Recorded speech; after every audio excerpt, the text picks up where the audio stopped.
सबसे पहले आप सभी को मेरा प्यार भरा नमस्ते। मैं गीता सेमवाल, देवभूमि उत्तराखंड के उत्तरकाशी, काशी विश्वनाथ की पवित्र नगरी, माँ गंगा के तट पर बसा हुआ सुंदर सा शहर उत्तरकाशी से आप सभी लोगों का हार्दिक स्वागत करती हूँ आपका अपने YouTube चैनल हर्षी ब्लॉग में।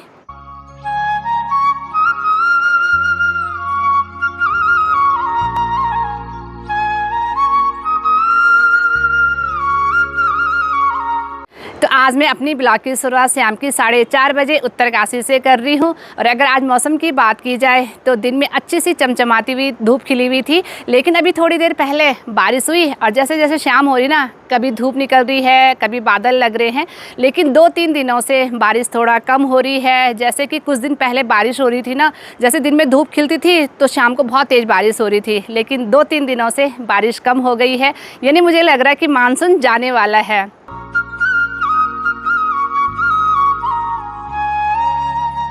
तो इसी के साथ अभी मेरी तैयारी हो गई है अपनी बड़ी दीदी को मिलने जाने की। और जो मेरी बड़ी दीदी है वो उत्तरकाशी से 3 किलोमीटर की दूरी पे बड़ेती गांव है। और हम लोग ना 4 भाई बहन हैं, 3 हम बहनें हैं, 1 भाई है। और जो मेरी छोटी वाली दीदी है वो देहरादून रहती है। और बड़ी वाली दीदी को मिलने ना कब से नहीं गई। तो आज अभी मैं थोड़ी देर पहले शॉप से आई, क्योंकि आजकल ना शॉप में भी काफ़ी भीड़ भाड़ है, शादियों की बुकिंगें चल रही है।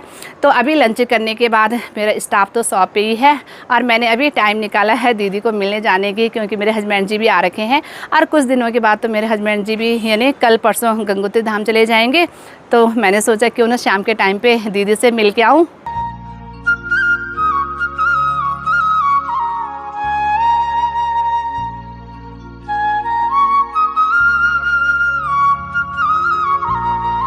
तो अभी हम लोग पहुंच गए हैं बड़ेती और अभी मैं अपने हस्बैंड जी के साथ बाइक से ही आई हूं। तो आजकल आना जाना बाइक से ही हो रहा है। और बड़ेती गांव जाने के लिए वैसे तो कई जगह से रास्ते हैं, लेकिन जो मेरे दीदी के घर के लिए शॉर्ट रास्ता पड़ता है वो यहाँ से पड़ता है। और ये देखिए नीचे ऑन रोड है और ये रास्ता कुछ इस तरह से बना हुआ है, काफ़ी अच्छा रास्ता है। और रास्ते के ना किनारे ना रेलिंग लगी हुई है और मेरे हस्बैंड जी ने बिल्कुल बाइक वहाँ पर पार्क कर रखी है। और ये देखिए मेरे हस्बैंड जी आगे रास्ते में मेरा इंतज़ार कर रहे हैं। और मैं हमेशा वीडियो बनाने के चक्कर से ना थोड़ा सा पीछे रह जाती हूँ। तो अभी आगे बढ़ते हुए मैं हूँ रास्ते में और यहाँ से ना सामने का व्यू इतना प्यारा दिखाई दे रहा है। ज्ञानसू, जोशियाड़ा और साथ में ना सामने है मनेरा स्टेडियम। वहाँ पे भी काफ़ी बच्चे ना स्पोर्ट्स की तैयारी कर रहे होंगे, मुझे कुछ ऐसा ही लग रहा है, क्योंकि काफ़ी बच्चे वहाँ पे ना गेम खेलते हुए दिख रहे हैं।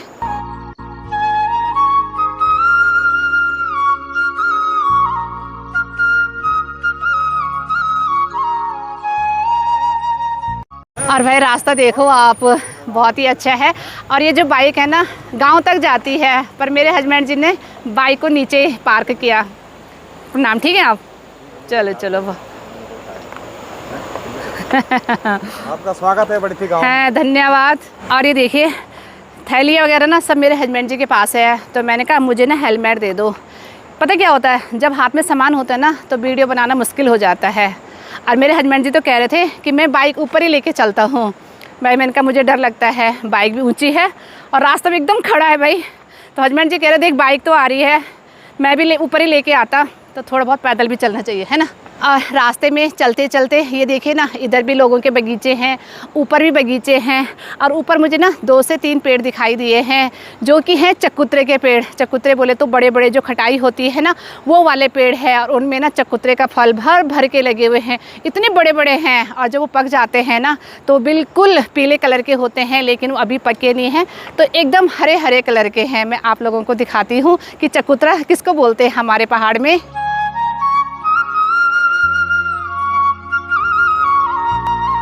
और अभी रास्ते में चलते चलते ना, ज़्यादा नहीं है, थोड़ा सा ही है, लेकिन थोड़ा सा चढ़ाई खड़ी है। सिर्फ 5 मिनट का रास्ता है, लेकिन ना अभी शाम के टाइम पे उमस बहुत ज़्यादा हो रही है, पसीने निकल रहे सीधा। जब घर से चली थी ना, मेरे हस्बैंड जी कह रहे स्वेटर पहन, क्योंकि बाइक में ना ठंडा लगता है। कि अभी मैं अपने हस्बैंड जी को कह रही, देख रहे मेरा मुँह बिल्कुल लाल हो गया, पसीने निकल रही है। मेरे हस्बैंड जी कह रहे ठंड बाहर निकल रही है कि हंस रहे आगे जाके।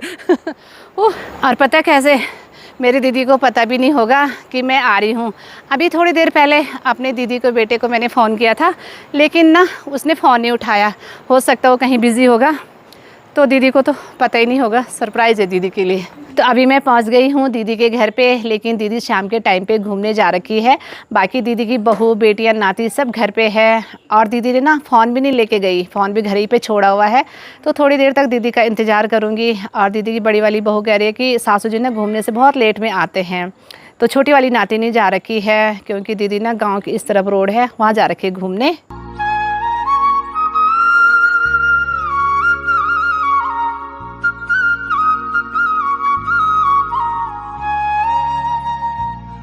तो अभी चाय पीने के बाद मैं आई हूँ दीदी लोगों के छत के ऊपर, और दीदी अभी भी घूमने से नहीं आई। तो मैं आप लोगों को एक बात बताना चाहती हूँ। जो मेरी ये दीदी बड़ेती में ससुराल है, ये सबसे बड़ी है, और उसके बाद भाई है, उसके बाद मेरी दूसरी बहन है, और उसके बाद मैं हूँ। यानी मैं अपने परिवार में सबसे छोटी हूँ। और जब मेरी दीदी की शादी हुई थी ना, उसके बाद मेरा जन्म हुआ है। यानी मेरी दीदी जो है और मेरे पे बहुत अंतर है। मेरी दीदी की जो बिटिया है, उसकी शादी और मेरी शादी ना एक ही दिन हुई है। वो मसूरी में ससुराल है और मैं मुखबा में हूँ। तो मैं आप लोगों को बताना चाहती हूँ, क्योंकि मैंने ये चीज़ें ना आपको पहले भी वीडियो में नहीं बताया है, क्योंकि कई मेरे साथ ना मेरी नई यूट्यूब फैमिली जुड़ी हुई है। तो जो मेरी जिया जी हैं, ये चीज़ें ना मैंने आज तक वीडियो में नहीं दिखाई है, और मतलब बताने में भी ना मुझे बहुत अजीब लग रहा है, बहुत दुख हो रहा है। मेरी जिया जी लगभग अभी 1 साल ही हुआ है, 1 साल पहले ही एक्सपायर हुए हैं। अभी जो पिछला महीना था उसमें 1 साल हुआ है जिया जी को। मेरे जिया जी फ़ौज में थे, यानी ITBP में थे, और अचानक से ही ना मतलब ठीक थे, न ज़्यादा बुज़ुर्ग थे, ITBP से रिटायर हुए थे। लगभग जिया जी रहे होंगे 69-70 समथिंग इतने ही। तो जिया जी ज़्यादा बीमार नहीं थे, मात्र जिया जी थोड़ा सा जो बीमारी थी वो लगभग 1 साल ही रहे होंगे, क्योंकि उनके ना थोड़ा सा पैरों में स्वेलिंग आ गई थी। तो मैं मतलब क्या बताऊँ आपको, जिया जी ने ना हमें बहुत प्यार दिया, क्योंकि मेरा जन्म तब हुआ था जब मेरी दीदी की शादी हो गई। जब मैं उत्तरकाशी मुखबा में रहती हूँ ना, तो मुझे ना मतलब इतना बुरा नहीं लगता है। और अभी मैं जैसे यहाँ पे उतरती हूँ ना, जो रास्ता है, तो मुझे ना बहुत अजीब सा लगता है, क्योंकि जिया जी से ना बहुत प्यार था हम लोगों को, मतलब मुझे ख़ास करके। अभी मैं जैसे उतरी ना, जैसे मैं दीदी लोगों के गेट के वहाँ पे पहुँची ना, अगर मेरे जिया जी होते ना, तो जिया जी मतलब दूर से ही बोलते, सरोज जल्दी आ जा, गीता आ गई ना। तो मैं अभी नीचे बैठी ना, मुझे मतलब बहुत अजीब लग रहा था। मतलब जिया जी की ना बहुत याद आ रही। जैसे मैं यहाँ से बड़े मातली जाती हूँ ना, मायके में जाती हूँ, जैसे मुझे नीचे रास्ता दिखता है ना, तो वैसे जिया जी याद आती है। जब उत्तरकाशी रहती हूँ, मुखबा रहती हूँ, तो मतलब ना ऐसा लगता है कि हाँ जिया जी बड़ेती में ही है। और ये देखिए यहाँ पे मेरी दीदी की ये दोनों नातिन हैं। ये छोटे वाले बेटी की है और ये बड़े वाले बेटे की है। क्या बना रहे तुम लोग? बबल्स बना के दिखाओ, कैसे बना रहे हो? वाह वाह वाह। और बताओ अपना नाम बताओ, नाम क्या? My name is Nabya Joshi. Okay. और स्कूल का नाम बताओ, कौन से स्कूल? Goswami. गोस्वामी। गुड। आपका बेटा?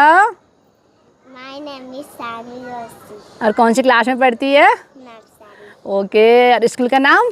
Navdik children. हाँ, अरे देखिए ना कितनी प्यारी प्यारी है मेरी दीदी की दोनों नातिनी। थोड़ा डांस भी दिखा दो मुझे ज़रा। No, मुझे नहीं आता. आता है, झूठ बोल रही है ना? आता है ना? है ना नब्बू? नहीं? चल बना कैसे बना रही है? ओ भाई कहाँ चला गया वो? ओ देखो, अब उसको भी दे, वो भी बनाएगी उतना ही बड़ा। बनाओ नब्बू, तुम बनाओ। किसका बड़ा बनेगा? ओ भाई कहाँ जा रहा वो? ओ चला गया उधर, अमरूद का पेड़ है। और ये देखिए यहाँ पे दीदी लोगों का ये अमरूद का पेड़ है। वाह वाह वाह वाह, ये चला गया अमरूद के पेड़ में। यही कितना सुंदर लग रहा है। और ये देखिए यहाँ पे अमरूद का पेड़ है, इसमें खूब सारे अमरूद के फल लगे हुए हैं, लेकिन अभी ना कच्चे हैं। ये 1-2 पेड़ यहाँ पे भी हैं। और ये देखिए खूब सारे अमरूद लगे हुए हैं। जैसे हमारे धराली, हरसिल, मुखबा में सेब के फल होते हैं ना, वैसे यहाँ पे ना अमरूद होते हैं। और एक अमरूद मैं निकाल के देखती हूँ, क्योंकि कुछ तो कच्चे हैं और कुछ ना पक चुके हैं। और नीचे से ना दीदी की बहू कह रही मौसी, क्योंकि जो ज़्यादा पके हुए हैं ना उनमें कीड़े भी हो रहे। और अभी मैं छत के ऊपर ब्लॉग बना रही थी और मैं बाज़ार से ना कुछ सामान लेके आई थी बच्चों के लिए, चिप्स, टॉफ़ियाँ, साथ में कुछ फ्रूट्स थे। और ये देखिए ना, इतना मोटा बंदर आ गया, पूरी थैली उठा के वो ले गया। और गलती मेरे से भी हुई ना, थैली मैंने बाहर पे ही रख दी थी। और भाई बिल्कुल इतना निडर है ना, इतना डराए इन लोगों ने, लेकिन वो ना पूरा थैला उठा के ले गया। पीछे से ना दीदी की बहू भागी, उसने कुछ फेंका, तब जाके उसने ना थोड़ा बहुत छोड़ा वहाँ पे। खाओ खाओ खाओ, गलती मेरे से हुई ना, पहले दे देना था, है ना। हाँ, बंदर बहुत ज़्यादा ढीठ हो रही है। ये छोड़ दिया बंदर ने तुम्हारे लिए। खाओ खाओ खाओ। क्या क्या चीज़ें हैं इसमें? वाह बढ़िया। नबू, बंदर को क्यों नहीं भगाया है? इतना बड़ा बंदर से डर लगता है सही में। और दीदी पता नहीं आज कहाँ जा रखी घूमने। बहू भी गई थी ढूंढने के लिए, नातिन भी गई थी ढूंढने के लिए, लेकिन दीदी ना पता नहीं कहाँ जा रखी है आज अपने दोस्तों के साथ। और साथ में दीदी की बहू यहाँ पे है, कैरी मौसी जी। ये ना क्यारी का कद्दू है, यानी किचन गार्डन का है, तो आप ना कद्दू लेके जाओ। और जो कद्दू की सब्ज़ी है ना, ये बहुत ज़्यादा टेस्टी होती है। ये वाला कद्दू है ना, बिल्कुल गोल कद्दू, इसकी सब्ज़ी बहुत टेस्टी होती है। और जो दूसरा वाला कद्दू होता है ना, छप्पन कद्दू, वो इतना टेस्टी नहीं होता है ना। अब बहू भी देख रही है कि कहीं सास जी दिख रही होगी आते हुए, लेकिन दीदी तो दिख ही नहीं रही। चल कोई बात नहीं, फिर आऊँगी दीदी को मिलने के लिए।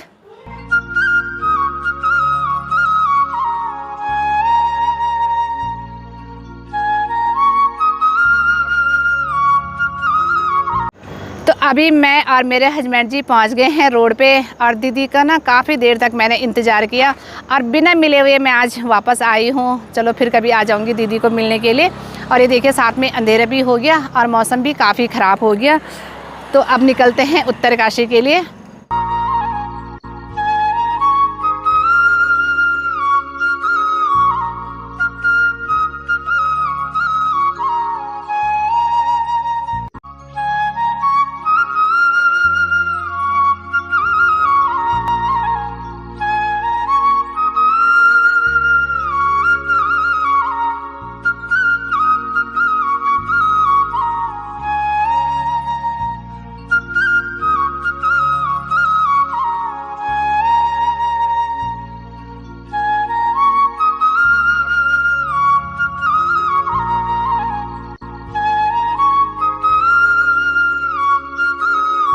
तो चलिए जी, अभी थोड़ी देर पहले मैं पहुंच गई थी घर पे। थोड़ी देर तक मैं अपनी शॉप में रही क्योंकि वहाँ पे ना काफ़ी कस्टमर मेरा इंतज़ार कर रहे थे, जिनको कि शादी की बुकिंग करवानी थी।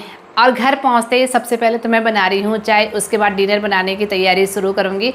और ये देखिए मेरे हस्बैंड जी आज जो सब्ज़ी लेके आए हैं, ये है अरबी के पत्ते, जिनके कि पथौड़ बनते हैं। और साथ में है ये देखिए भिंडी की सब्ज़ी। तो पहले चाय पीएंगे, उसके बाद ना सबको पूछा जाएगा कि किसको क्या खाना है। एक औरत के लिए ना सबसे ज़्यादा मुश्किल होता है खाना बनाना, ख़ास करके सब्जियों में। कोई बोलता है मैं ये नहीं खाता, कोई बोलता है मैं ये नहीं खाता। तो चाय पीने के बाद मैं सबको पूछूंगी कि अभी पतोड़ बनाने हैं नहीं बनाने हैं, वो तब देखती हूँ कि आप लोगों के घर पे भी ऐसा होता है कि सबसे ज़्यादा मुश्किल जो आती है ना वो सब्जियों में आती है। आप ज़रूर मुझे कमेंट करके बताना। तो चलिए जी, अभी रात की लगभग 9:30 बज चुकी है और मैंने डिनर बनाने की तैयारी भी शुरू कर ली है। और डिनर में मैंने भिंडी की सब्ज़ी बनाई है और भिंडी की सब्ज़ी बिल्कुल तैयार हो चुकी है। और साथ में मैं अभी पतौड़ बना रही हूँ। और ये देखिए पतौड़ के जो पत्ते होते हैं अरबी के, वो कुछ इस तरह से होते हैं। और ये जो पत्ते हैं इनको ना थोड़ा बेलन की मदद से ऐसे ऐसे करके खींचना पड़ता है ताकि जो पीछे डंठल है ना वो अच्छे से पक जाए। और ये देखिए इसके लिए मैंने कढ़ाई भी रख दी है और साथ में मैंने सरसों का तेल और थोड़ा सा मैं इसमें जख्खे डालूंगी और थोड़ा सा डालूंगी इसमें हींग।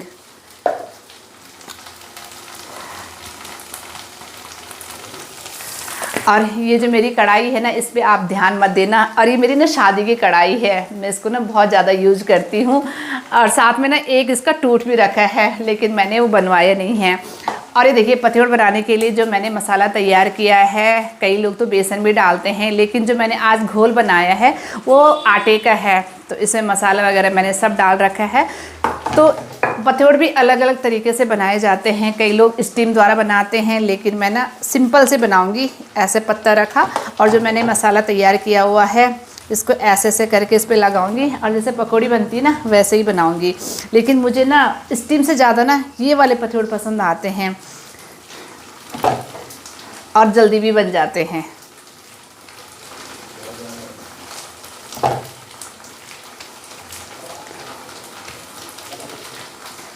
स्टीम वालों को तो पहले स्टीम करो, फिर उनको निकालो, फिर उनको थोड़ी देर तक फ्रिज में ठंडा करो, फिर उनको तलो।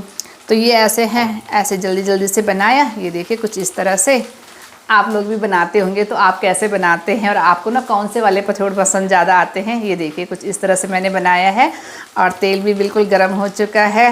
और ये देखिए ऐसे करके, और पत्ते के साइज़ ना छोटे बड़े होते हैं। अगर साइज़ आपके पत्तों का बड़ा है, पतोड़ के पत्तों का, तो उसके ना 2 भी कर सकते हैं। लेकिन ये पत्ते बिल्कुल छोटे छोटे हैं, तो इनका ना एक पत्ते का एक ही पतोड़ बनता है।